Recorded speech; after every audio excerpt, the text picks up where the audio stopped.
Thank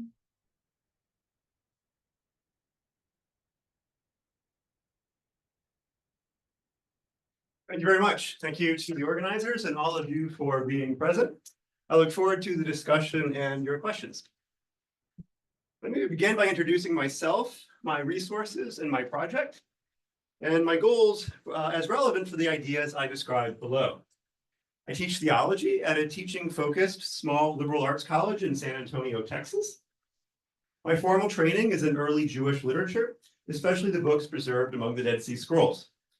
I could be described as curious about technology, but I do not have formal training in computer languages. My university does not have a Center for Digital Humanities or advanced technical support. My research schedule is irregular around teaching and service, so my collaborations tend to be informal with colleagues of similar technical ability. I can see why large, well-funded teams would make different decisions, but that is not my situation. My project is the Jubilees Palimpsest Project. The Book of Jubilees is attributed to Moses and preserved partially among the Dead Sea Scrolls. The next earliest witness is a Latin translation copied in the 5th century and erased in the 8th century to copy a new text. The erased text is only partially legible today with the human eye, so I've relied on multispectral imaging to improve legibility. Legibility remains challenging and often ambiguous. The current stage of the project is to produce scholarly editions tailored to print and digital media.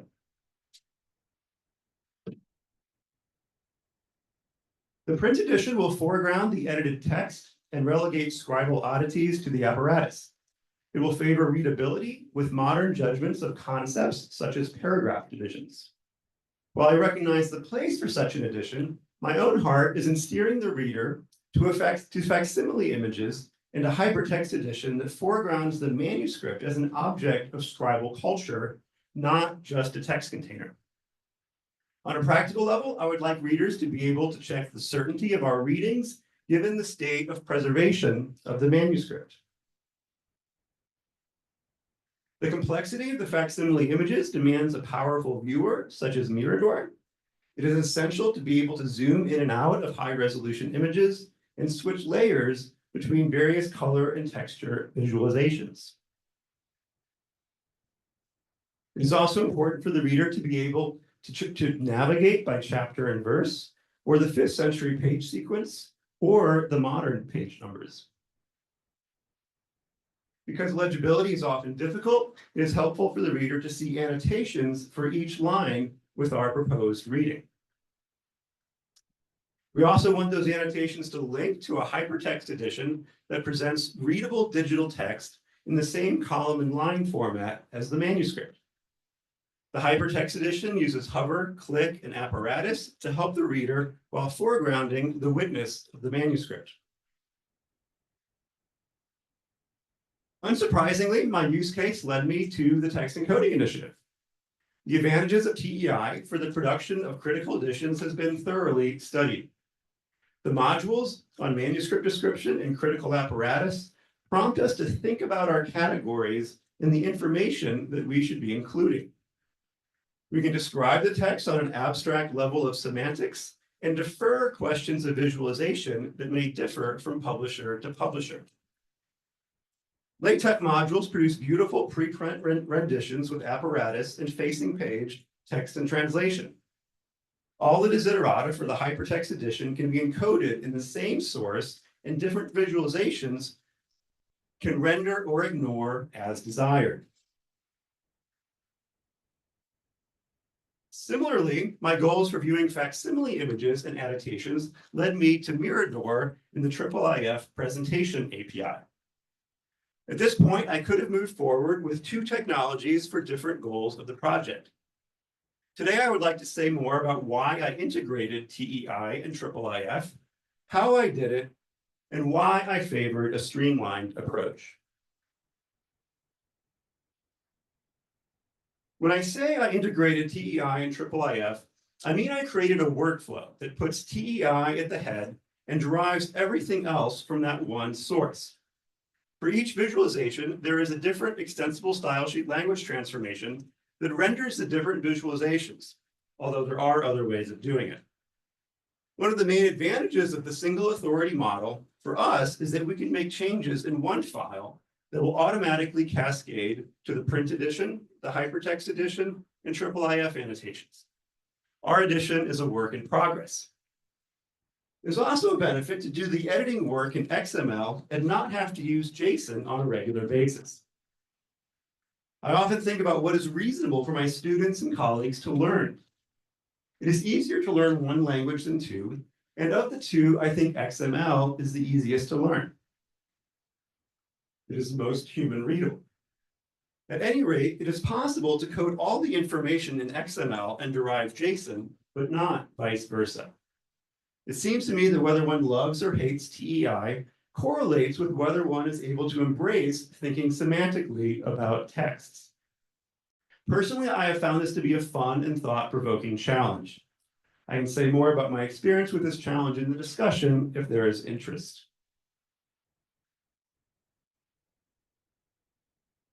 If we can agree that TEI XML is the most capable format for a single authority workflow, and that a humanist can be reasonably expected to use it, the next question becomes how to derive IIIF from TEI. Some parts of this are surprisingly easy, while others might be surprisingly challenging. The part I found surprisingly easy is that the TEI guidelines already include fundamentally equivalent categories under different names. Almost all one would want for a IIIF presentation manifest falls under TEI header or facsimile. Under facsimile, TEI calls a surface what IIIF calls a canvas. Each surface can be described by many graphic elements, which is essential for layers functionality. All the annotations I would want to link to the presentation can be expressed with the elements line and media, and you could use zone as well. Because I want to draw from the text transcription for the annotations, I use the XML ID, facsimile, and corresponding attributes to link text and facsimile. Conceptually, we're off to a good start in drawing from the TEI guidelines to populate a IIIF presentation manifest without any loose interpretations of the guidelines. So the next question is how to translate the TEI concepts to the IIIF concepts. The main categories are the home-cooked options and the platforms and virtual research environments I will address following. By home-cooked, I mean relatively short bits of code that a humanist or collaborator might adapt for a specific project without trying to anticipate every possible use case. I could say more about Python in the discussion if there is interest. Overall, I would say that XSLT is more approachable for my students than the average humanist. It is particularly elegant for rendering HTML, and plain text and JSON output is also available. XSLT is sufficiently capable of translating a single TEI XML authority into quite a few visualizations. My code, which is available on GitHub, has one transformation for PDF by way of LaTeX, another for the hypertext edition, another for the presentation manifest, and another for the open annotations in Mirador.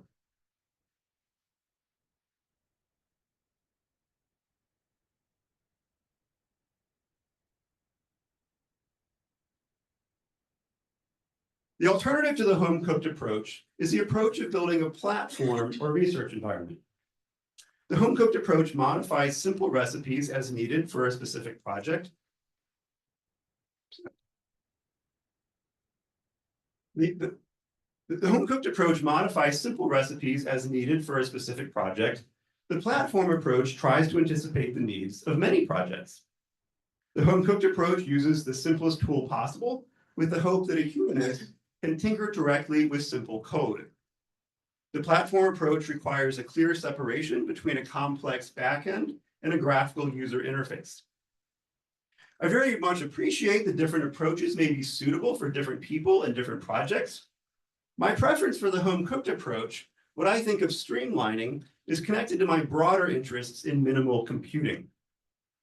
As I said last year at the meeting of the Association for Computers and the Humanities, as a teacher, I'm less concerned with what is hard or easy to learn, but with what is most worthwhile to learn.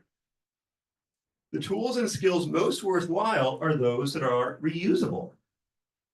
Learning how to use a text editor, TEI XML, and XSLT have been very useful to me on many projects. Learning a new platform strikes me as much less reusable, even if it does accomplish the immediate task. In my experience, the platforms that try to anticipate every use case do not succeed. Customization is either impossible or more complicated than it would have been to modify a simple recipe.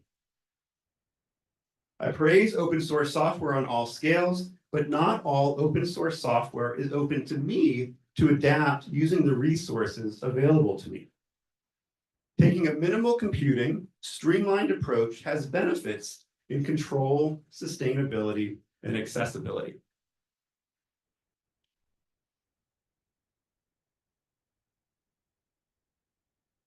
I will close with reiterating 3 conclusions I have drawn from my journey. First, TEI is my friend. I believe its complexity is justified, and most humanists should be able to learn the portion of it that applies to their work. However, it is important to embrace the fundamental concept of a semantic hierarchy. Second, in order to fully embrace the distinction between semantic description and visualization, it is helpful to learn XSLT at least enough to modify the visualizations created by others. Third, I believe my use case illustrates the value of minimal computing. A habit of seeking the most reusable tool for the job gave me control to apply a concept to my use case, a use case that I would not have expected others to anticipate.